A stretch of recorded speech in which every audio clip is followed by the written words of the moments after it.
Siemano, siemandero, witam wszystkich bardzo, bardzo serdecznie w kolejnym odcinku filmików o gitarach. Niezmiernie jest mi miło gościć Was na kanale i chciałbym życzyć Wam wszystkim fajnego, nowego roku 2024, takiego mega gitarowego.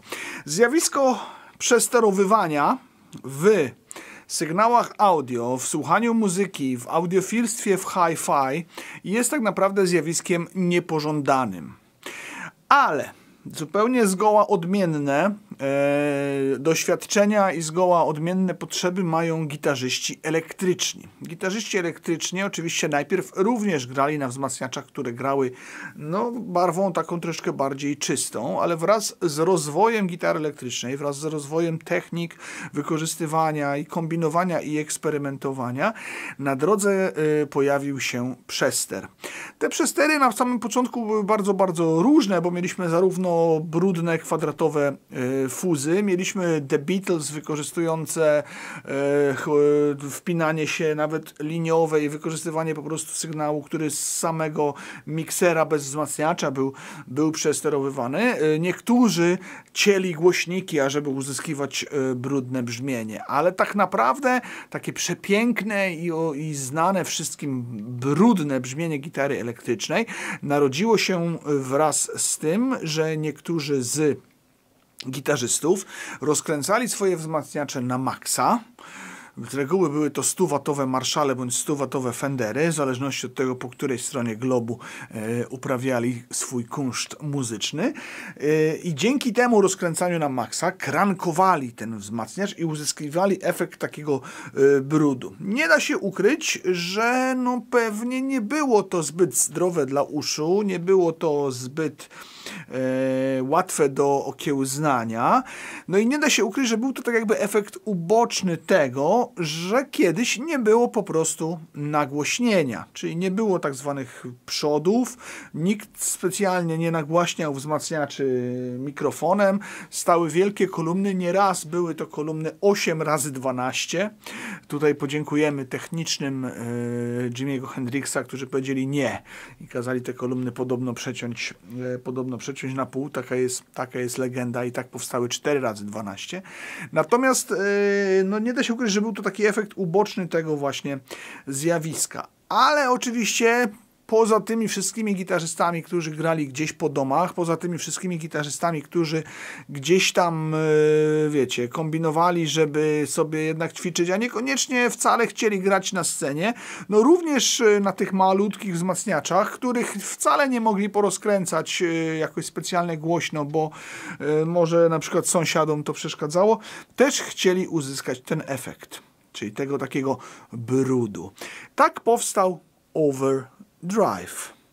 Tak powstał efekt overdrive, czyli efekt, który imituje brzmienie przesterowanego, głośno rozkręconego wzmacniacza lampowego, ale wcale nie musi być to brzmienie, które jest dokładnie tak rozkręcone i nie uzyskuje się tego w ten sposób, uzyskuje się to za pomocą tutaj właśnie takiego małego efektu. Jak widać w dzisiejszym odcinku mamy przykład takiego efektu w postaci efektu firmy Nux. Nazywa się on 65 Overdrive, więc jak się można domyśleć, zarówno z tego, jak on wygląda, również trochę też z koloru, o czym zaraz opowiem, zarówno z tego, jak on wygląda, jak się nazywa, można się domyśleć, że jest to taki overdrive, który gdzieś tam nawiązuje do tych overdrive'ów troszeczkę starszych, bo oczywiście w momencie, kiedy powstały takie efekty, to historia tego efektu zaczęła iść sobie własnym życiem i efekt ten jest wykorzystywany, rozwijany do tej pory. Powstało wiele różnych, flagowych modeli. Posłuchamy sobie najpierw takiego, moim zdaniem, riffowego, przepraszam za te moje riffy, wszystkie są takie same, ja wiem, takiego riffowego grania na Telecasterku, Telecaster od Mensingera. Bardzo chciałem zwrócić uwagę na to, że wszystkie gitary, które dzisiaj wykorzystuję, są gitarami polskimi. Posłuchajcie, a ja odbiorę telefon. O, Lica dzwoni.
Ostatni raz przypominam, konkurs Pokaż swój sprzęt trwa do jutra do godziny 12. Jak nie idziecie nigdzie na Sylwestra, możecie nagrać swój odcinek i zdążyć mi go wysłać. Bardzo wam dziękuję za to.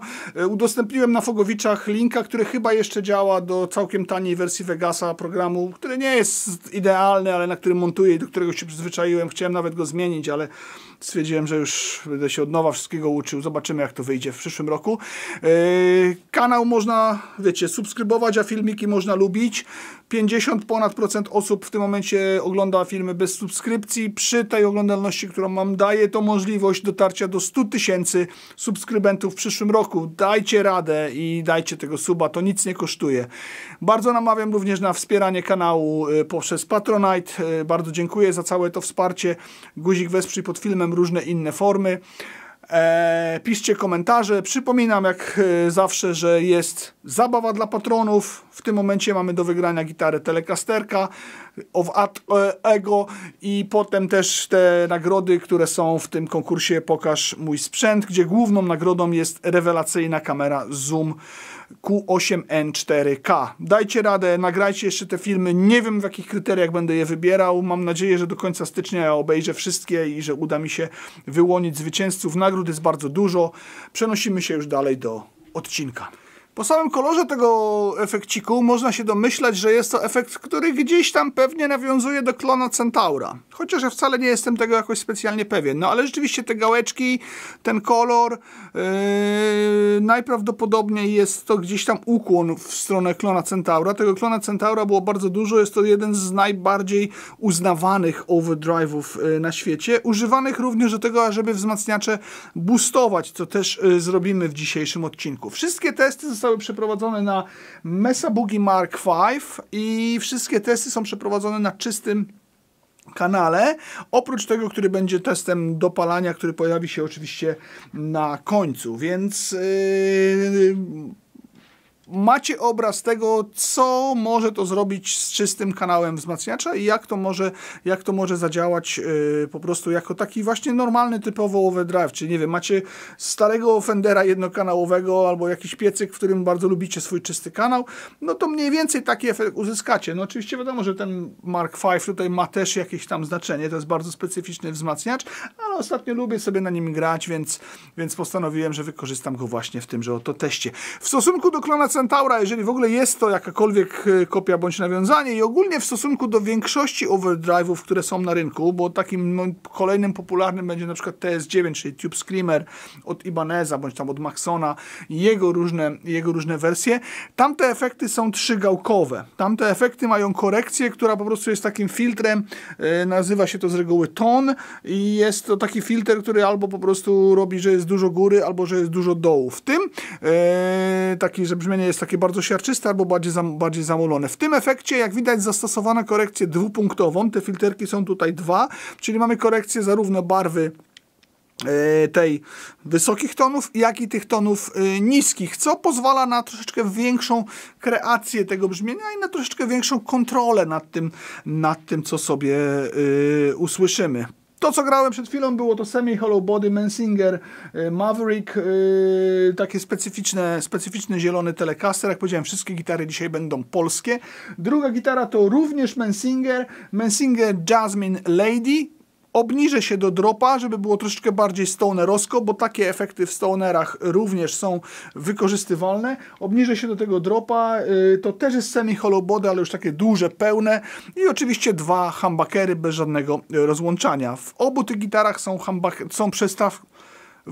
gitarach są przystawki Heusel niemieckie, ale obie gitary wyprodukowane są na Podhalu w Polsce. Sprawdźcie Mensingera, bo moim zdaniem warto. Druga próbka.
Generalnie no to jest tak, raczej jest to muzyka rockowa, raczej są to rzeczy typu stonerowego, gdzieś tam osadzone w latach 70.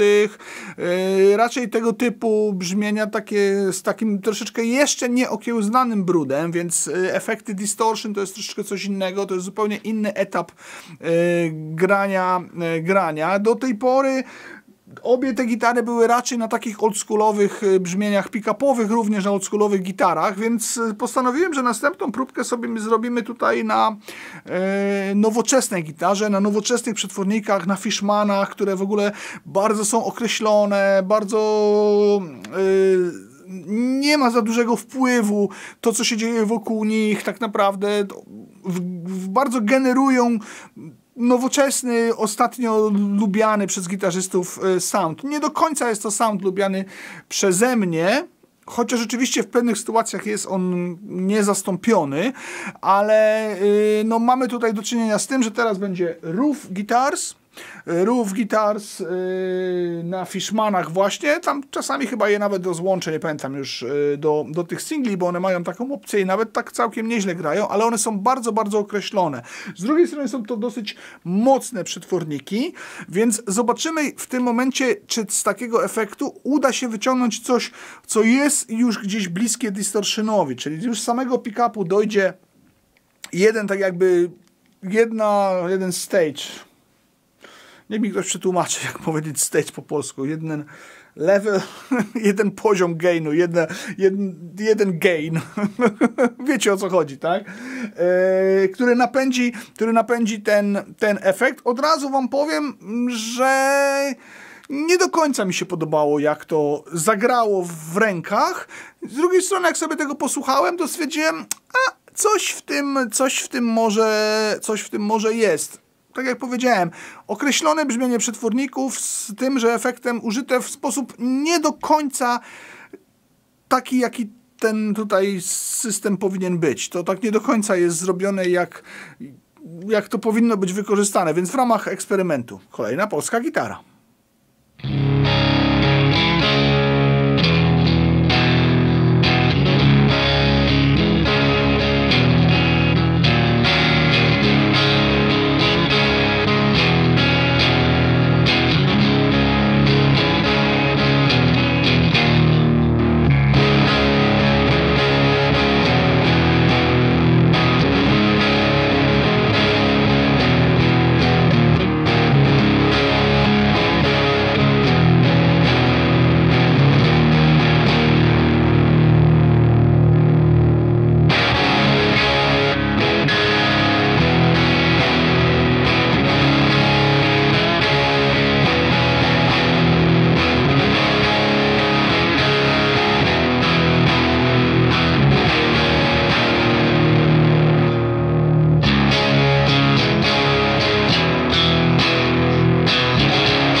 ja to oczywiście nigdy nie czytam tych opisów i nigdy nie sprawdzam tych instrukcji i tak jakoś gdzieś zawsze to sobie badam na ucho i sercem i po prostu spontanem. Co mnie tam obchodzi, co oni tam piszą w tych marketingowych rzeczach, że to jest coś tam, coś tam, coś tam. Ale doczytałem i nie do końca jest to Clone Centaur. Jest to raczej brzmienie fenderowskiego black panelu, jakichś vibrochampów, raczej skierowane na takie fenderowskie oldschoolowe wzmacniacze. Okej, niech tak będzie. Najważniejsze jest jedno. Efekt jest bardzo tani tak naprawdę, bo kosztuje okolice 200 zł i otrzymujemy naprawdę bardzo, bardzo zawodowy sound, który zaskakuje. Szczególnie za te pieniądze. Jeszcze sobie tutaj przeczytam. Układ analogowy oparty o JRC 4558 Gain Stage. Cokolwiek to oznacza, ktokolwiek wie, sekcja komentarzy jest dla was, moi ukochani maniacy elektroniki i układzików, układerków. Bajzel tu mam w tym Archeo. Postanowiłem zrobić porządek. Bajzel mam.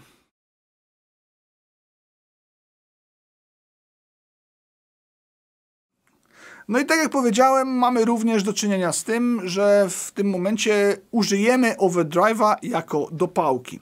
Dopałka, jak jeszcze by ktoś nie wiedział, robi się to w najprostszy sposób, robi się to w ten sposób, że zdejmuje się gain na 0 bądź na bardzo, bardzo delikatnie, czyli nie wykorzystuje się samego przesteru z tego efektu, ustawia się level na maksa, czyli z tego efektu wychodzi bardzo duży, bardzo głośny sygnał, który potem wchodzi w lekko przesterowany wzmacniacz i oczywiście pierwszą próbkę, jaką usłyszycie, to będzie drugi kanał Mesy.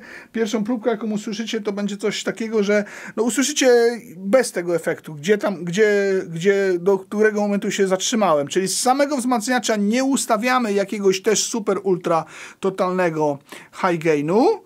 Raczej tak w momencie, kiedy to już zaczyna nam się łamać, ale jeszcze się specjalnie nie przesterowywuje i wtedy dopalamy to właśnie tym sygnałem, który jest skompresowany przez preamp we wzmacniaczu i robi nam się coś zupełnie innego. No i nie będę ukrywał, że ładnie to się zrobiło, chociaż nie wyszedł do końca taki przester typu distortion, taki nowoczesny. Cały czas tutaj patrząc sobie na to, jaki to jest efekt, gdzieś tam jest element old schoolu, ale jest to czwarte, zupełnie inne brzmienie niż te, które były 3 wcześniej zaprezentowane. Tutaj również, jeżeli chodzi o dopałkę, warto jest też zwrócić uwagę na to, że na przykład fajnie jest odmulić wzmacniacz, w szczególności taką mesę, odmulić wzmacniacz tym, że damy dużo góry. To jest taki, w tym momencie robi się to taki equalizer-kompresor, w cudzysłowiu, który powoduje to, że przed samym wzmacniaczem jeszcze ingerujemy w brzmienie no, tego preampu. Co prawda w mesie oczywiście jest również taki equalizer, co jest dosyć ciekawe, który jest na preampie przed całym sygnałem, przed gainem, a dopiero potem jest ten drugi, ten suwakowy, więc tutaj też jest dosyć konkretna specyfika, ale też oczywiście są wzmacniacze, które mają tą sekcję equalizera za swoim gainem. Wtedy też to ma znaczenie. To jest trochę tak, jakbyśmy sobie wymieniali, powiedzmy, że przetworniki w gitarze. I gdzieś tam mieli przetwornik, który ma troszkę więcej góry, gdzieś tam taki, który ma mniej dołu i tak dalej, i tak dalej, i tak dalej. Więc no, mamy dodatkową kontrolę nad brzmieniem. Posłuchajcie, jak to zagrało, a gitara to Wojtas Christa VK, czyli mój Kajko i Kokosz, na znakomitych przystawkach Vermilion Sudetian Winter. Tutaj jeszcze raz chciałem pozdrowić Licę, który do mnie zadzwonił, a na końcu wam coś jeszcze puszczę, bo okazało się, że się nagrało i myślę, że warto tego będzie posłuchać, no bo ja się zesrałem ze szczęścia. Muszę iść wytrzeć ten tyłek, a wy obejrzycie kolejny fragment nagrania.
Słuchajcie, no mega wam dziękuję oczywiście za oglądanie, mega wam dziękuję za ten rok, mega wam dziękuję za całe wsparcie, które mi daliście w różnych postaciach, mega wam dziękuję za wsparcie oczywiście na Patronajcie. Niezmiernie jestem wdzięczny, że dajecie mi siłę i energię i tej siły i energii również chciałbym wam dawać bardzo dużo i chciałbym, żebyście oglądali filmiki, grali na gitarach, ćwiczyli. Jak wiecie, 2024 rok chciałbym poświęcić w całości również na rozwój gry gitarowej, na naukę, na wyjście ze swoich pudełeczek, ze swoich stref komfortu, ze swoich riffów i chciałbym wam móc powiedzieć w przyszłym roku, za rok, że jest to jeszcze lepsza, zupełnie nowa jakość. Troszeczkę chcę przebudować też tutaj to miejsce i generalnie no chcę, żeby było tutaj coraz ciekawiej, coraz lepiej i żeby ten kanał się rozwijał, co już widzicie i co dzieje się dzięki wam. Alica zrobił mi mega niespodziankę i stwierdziłem, że chyba się nie obrazi, jak puszczę ten fragment, który przez zupełny przypadek, bo nie wyłączyłem nagrywania podczas naszej rozmowy, się nagrał i powiem wam szczerze, że takie zamknięcie roku gitarowego to sobie tego nie wyobrażałem i usłyszenie tego, co za chwileczkę usłyszycie razem ze mną i co ja już usłyszałem przez ten telefon, no nie spodziewałem się tego i jest to mega totalne wyróżnienie. Oczywiście słuchajcie, każdy wasz komentarz, każdy wasz props, każda wasza krytyczna uwaga i próby tego, żebym coś tam u mnie zmienić, też są na wielkim propsiorze, ale no fragment, który usłyszycie za chwileczkę po końcówce samochodowej dla naprawdę wytrwałych robi robotę. Dziękuję bardzo. Jutro na wesoło, a od nowego roku też dużo będzie staroci. Postanowiłem, że wreszcie zacznę wykorzystywać te starocie i może filmów będzie jeszcze więcej, ale mam nadzieję, że macie na to czas. Trzymajcie się. A nuksik fajny, podoba mi się. Szkoda, że muszę go oddać, ale z drugiej strony na Elixir wejdźcie, tam też dużo rzeczy muszę oddać. Jeszcze ktoś dzwoni? Mama dzwoni. Pa! No i to jest końcóweczka. 900 metrów nad poziomem morza. Najwyższe miejsce na całym Korfu. I taki Hyundai. Kurde. No i jeszcze mi się tam jakaś rodzinka polska wkręciła w ten. W każdym razie nie wiem, co to jest. To Pony jest, czy jak? W życiu nie widziałem. Tu jest popularny strasznie taki pick-up. Wygodna rzecz. Natomiast ciekawe, co to jest. Czy to jest Hyundai? Czy to jest Hyundai Pony, czy jak? W środku przepiękna sprawa, słuchajcie. Kurde, jeździ im dołożony, ma jeszcze jakiś meterek. Co to za Hyundai? Nieraz widać nie wiem. Kto zgadnie, co to za Hyundai? Pick-up Hyundai. Pewnie z czasów wcześniejszych niż Pony. To wygra darmowe oglądanie złomnika na kanale do końca roku. Wspaniałość po prostu. Uwielbiam. Za to właśnie uwielbiam Grecję. To jest przepiękne. To, czym oni tutaj sobie jeżdżą, to jest wspaniałość po prostu. Super auto. Pozdrawiam bardzo serdecznie i zapraszam na kolejny odcinek, a ja już wsiadam w mojego Citroena C1. Znaczy nie mojego, wypożyczonego, nie? Słuchaj, dziękuję za filmiki. Wszystkiego dobrego w nowym roku. Działaj prężnie, nie poddawaj się. Nie mam zamiaru. Nie mam zamiaru i od ciebie to słyszeć, to jest to tym bardziej dla mnie. Fajnie, to wszystko oglądam z dużą przyjemnością, wiesz? No i świetnie. I tak mam takie zaufanie, że tam wiesz, nie siedzisz potem w programie i nie poprawiasz soundu, kurde. Nic takiego nie robię. No wiem, ja to słyszę, nie? Słyszę też, znam, ja wiem jak ty grasz i od razu wiem, że jak to, wiesz, no mam prawdziwy obraz, nie? Bardzo się cieszę, bardzo się cieszę. Trzymaj się, na razie. Dobra, to będę dzwonił do Ciebie pod koniec stycznia w takim razie i się umówimy, przywiozę Ci tego rufa, sobie obejrzysz, wiesz.